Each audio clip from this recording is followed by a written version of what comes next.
Welcome, my sisters and brothers, to this, the homily for the 25th Sunday in Ordinary Time. I apologize for the rather plain overlit background, but I'm in a retreat house in Mexico and the nicer rooms are being used for a party, so I'm moving as far away as I can from the noise so as to be able to record this. And the result is the only place is a rather, let's say, conventionally lit room. So, our Gospel begins exactly where we left off last time. Jesus speaking to his disciples and tells them about this rich man and a manager. Here's the thing. This is actually rather a complicated gospel to talk about because it requires us to understand a number of things about the relationship between rich men and their managers, or agents as they would be called, about Jewish law concerning usury and what was apparently usury but not quite, and other things, all of which the Gospel writer clearly knows about and presumes that we know about. So I'm going to have to ask you to forgive me if I explain this a little bit. I should say that you get the full version of this from my late friend Duncan Durrett's book, Law in the New Testament, which the details I will put in the text below. So I'm going to give you probably a garbled, but certainly a much reduced account of what he sets out in fascinating detail. One of the key things to remember is that the law of agency at the time basically meant that if you named someone, your agent, a manager for instance, then that person legally was you. That person acted in your name. They didn't need to tell you very much about what they were doing. You would let them get on with it. If they did something illegal, then they would be responsible for it. But if they did something legal but not good for your business, then you would ultimately suffer for it. But in general, the relationship between agents and their managers was a necessary and a good thing, and it was very carefully legally protected. This manager has clearly been engaged in, if not exactly usury, something very close to usury. And this is an important point because it explains something about how our parable ends. Usury was strictly forbidden by Jewish law. It was forbidden to take interest on a loan of any sort at all. Nevertheless, there were things that might have been close to usury, but needed to be protected against so they actually weren't. Such as, for instance, colleagues in a venture who might lend each other money so that they could both together make a profit. That was thought to be rather a good thing.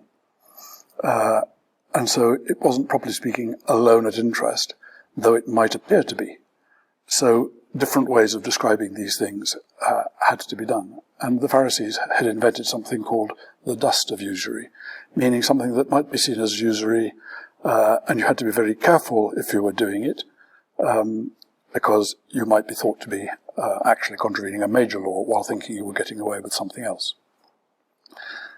So one of the things that you shouldn't do, for instance, is make a loan arrangement between friends written down, because if there was anything suggestive of interest on it, or even profit being made from it, from the loan, then that was a big no-no. You had committed usury. However, there were certain loopholes that were got into, for instance, if you were sharing a project with someone. So supposing that someone had some oil in their house, it might have been a tiny jar of oil, then they might be borrowing simply so as to be able to take part in a bigger venture, rather than something of which they had nothing in the house, and therefore they were really committing themselves to you by the loan. So it was actually allowed for people to get big loans, even if they only had a tiny, tiny bit of the substance in question, oil, a bowl of wheat, a jug of oil, a bowl of wheat. That would be enough to make a loan with some sort of possibility of making a profit out of it for both parties, understanding that anyone who was in the loaning business in order to destroy somebody, that was obviously a sin. But if there was something to do with trying to build something together, then it might not be. But obviously you had to be very careful about this. So it would seem that what we have here is a manager who has been engaged in something either usurious or very close to usurious, using his master's money or goods. And of course, it's not written down in financial terms, it's written down as product, because of course it's much more difficult to detect if any interest or increase is being charged if a loan is made in product. So we have the rich man, nothing more about him, just a rich man. He disposes of a good deal of money, and he has a manager, perfectly straightforward. And the manager is accused of squandering his property, squandering, misspending. Something about the manager has reached his ear. So he summons him and says, "What's this about? I hear you. Give me an accounting of your management." In other words, present me the accounting books for the last year, showing what you've lent, what you've done with the money, where it's gone, what I'm expecting to get back, so that I know when your successor takes over what the state is, what the state of things are. I expect a proper accounting of your period as my manager. This will be prior to my sacking you, so you know that this is not something that I might change my mind about. So the manager says to himself, well, what am I going to do? My master has taken the position away from me, I'm not strong enough to dig, and I'm ashamed to beg. I've decided what to do, so that when I'm dismissed as manager, people may welcome me into their homes. In other words, I've got to use the situation I'm in now to make the best of things. If I'm sacked because people think I'm dishonest, I'll never get another job. If I've been cruel to people, they won't be friendly to me. So let me see if I can use my current situation to turn things around a bit. So this is what he does. He summons his master's debtors one by one. And he asks the first, "How much do you owe my master?" And he answered, 100, well, here it says jugs of oil, butts of oil. This would be about 4,000 litres of oil, 870 gallons of oil. So it's a pretty large amount. We're not talking about, just a couple of olive oil jars. And he said to him, "Take your bill, sit down quickly, and make it 50. Now, what does that mean? It means that the oil has been lent at a rate of 100%. Effectively, he was going to get back 100%. And, incidentally, that was the going rate for loans of oil at the time, in the civil courts, of course. To get usury for it was forbidden by Jewish law, but there were secular courts, and this was perfectly standard. Why was oil so expensive to borrow? Why was it 100%? Well, because oil could easily be tampered with. And if you lent good oil to somebody, they could mix it with sesame oil or other forms of cheap oil like adulterated. So it had a high interest rate because it was more easily temperable with, basically. You had to be more careful with what you were going to get back. Then he asks another, "And how much do you owe?" And he replies, 100 containers of wheat. He said to him, "Take your bill and make it 80. And his master commended the dishonest manager. Well, let's look at the 80. He says the 100 containers of wheat. Well, again, this is a kora of wheat. We're talking here about something close to 1,000 bushels of wheat, or 40,000, what's the term? Litres, 40,000 litres of wheat, or 1,000 bushels of wheat. Again, a very large amount of grain. And he says, take your bill and make it 80. In other words, what he had originally lent had been 80, or the equivalent of 80 kora, at an interest rate of 25%. The 25% would include both the interest and the insurance. And incidentally, 25% was pretty much the going rate for wheat loans at the time of Christ in the ancient Middle East. It's good to know that these things are not invented. These figures are not invented. So if you lend 80, 25% of 80 is 20, add it 80 to 100, and you owe 100. So he's saying, I'll get back to 80, which is, of course, where the starting figure was. Now, his master commended the dishonest manager because he'd acted shrewdly. What had he done? Well, he'd done two things. First of all, where before he had, in his apparent dishonesty, he'd trodden very close to actually being usurious, if not actually being usurious, which would have been bad for him and his reputation, but also bad for his master's reputation. It was also onerous on those who had borrowed. So he's doing several things at once. He's putting his bill, which he could have got away with the secular courts, but he would have just had a bad reputation and he would have broken God's law. He's putting it right with God's law, thereby giving his boss a good reputation. He's losing the amount that he would have been able to skim off for himself, because the accounts he presented to his master would, of course, have shown his master not being usurious. So he's giving up that which he's skimming off, and he's using the goodwill that not charging it to make friends, so that he comes across both as an honest person who could be hired properly, but also someone who has been very friendly in using, very friendly to people who were in debt, and giving the impression, at least, that it's he who's done them a favour. So he's been very shrewd. He's managed to save his master's reputation and buy himself friendship with people thinking that that he's doing them a favour and the master's letting them off.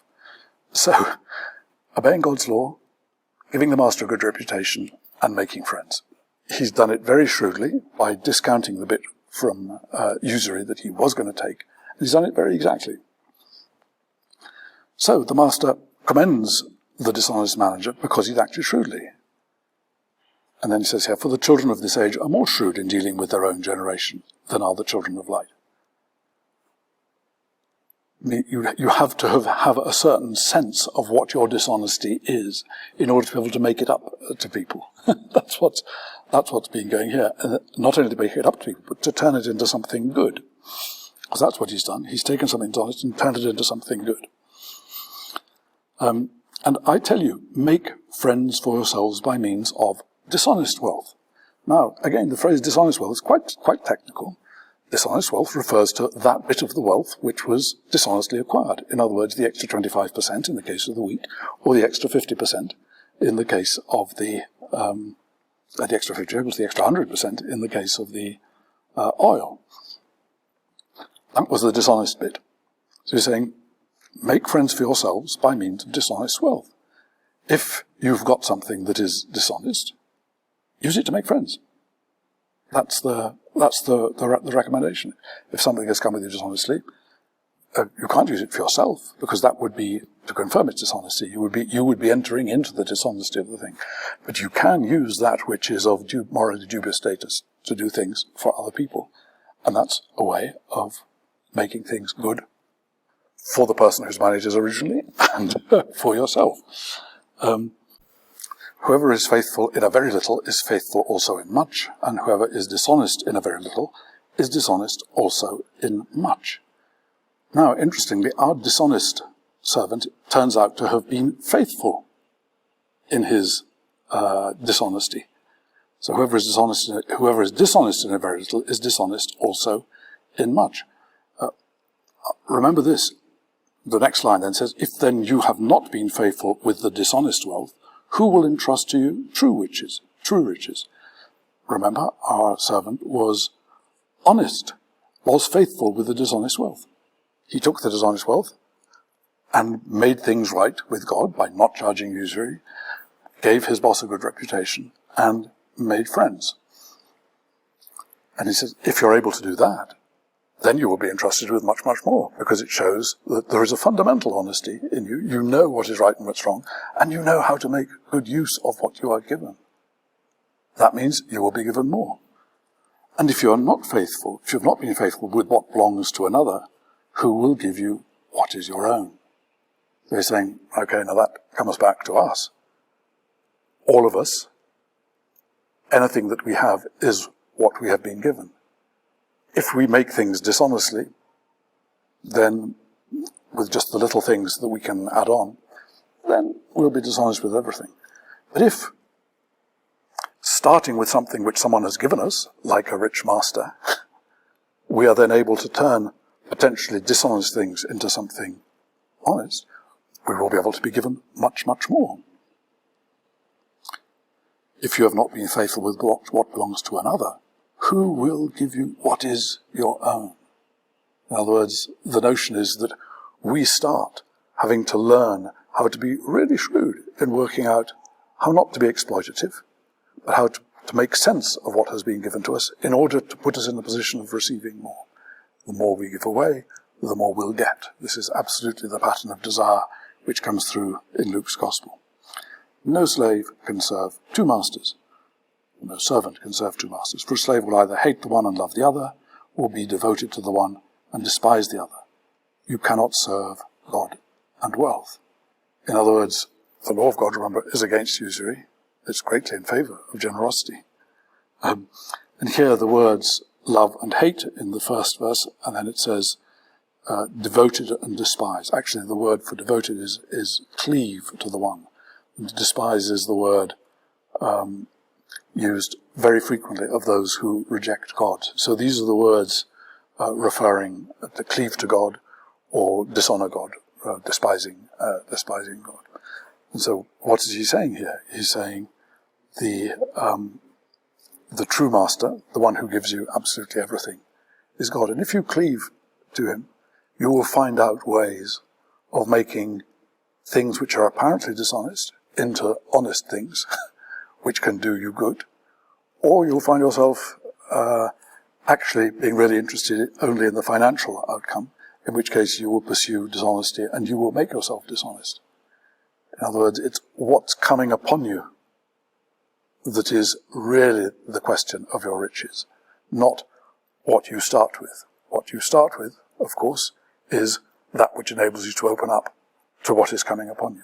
If what is coming upon you is from God, then you'll be able to grow in generosity. If what is coming upon you is from money, then you will be a slave to it and it will run your life. That seems to me to be what is being said in today's Gospel. In the name of the Father, of the Son, of the Holy Spirit. Amen.